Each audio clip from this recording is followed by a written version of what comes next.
Straight to the point, you knew there was a curfew that was declared at about 10:30, 11 in the morning, and the curfew was meant to start at 4 o'clock, right? So at the first time, which was, there's meant to be total lockdown, and people are meant to disperse and be at home from 4 o'clock.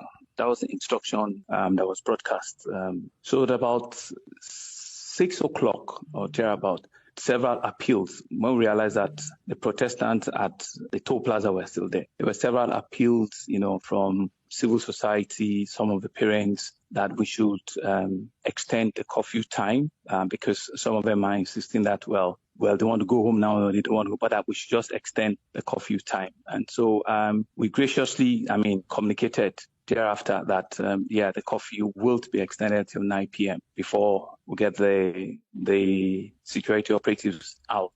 So those were the communications that were out, and those were the communications that we passed on to a whole lot of the security operatives. But I think at about 7 o'clock or thereabout, there was a small unit of the military that now went there, and we heard that gunshots were fired. Initially we couldn't even believe it because we thought, no, people were not meant to be there, as in security operatives are not meant to be there till around 10, 11, so why would anybody be there now? Well, the army said it wasn't there. Was the army there or not? I think the footage shows that they were military. I think the footage shows that. I wasn't there myself, but I think the footage, some of the things people got on camera showed that they were. Why is the army denying it then? They don't report to me, and I wouldn't know why. The instructions were that they shouldn't be there until around 10 p.m.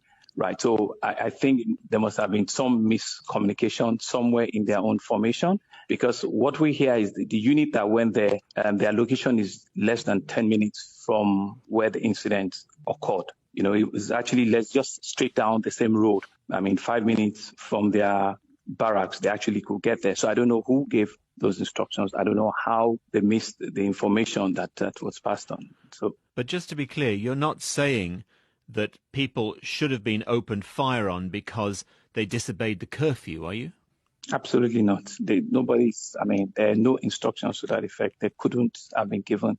I'm not party to that. I would never instruct people to open firearms on Protestants whatsoever. How long can you maintain this curfew? At the moment it's set for 24 hours, isn't it?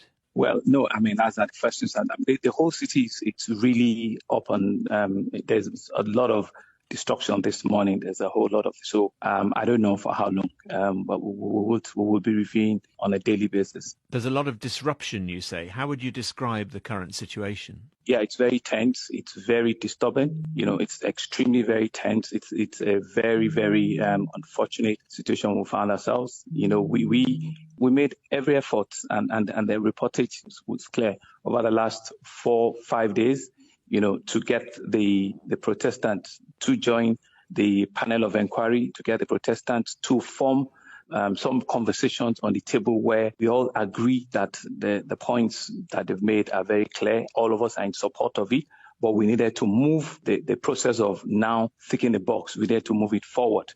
So those were some of the efforts that we have consistently made. I've been appealing, to them that there's a whole lot of livelihood of people that have been disrupted. People could not access their businesses. We're just coming out of a pandemic. Businesses, daily wage earners, there's no way they could get to work. Yes, you have all of the rights, and we've accepted, and we're with you on this. But please, let's draw some timelines, and let's give peace a chance so that we'll give government some time to be able to implement one. I think it was just only one item that was on their ask.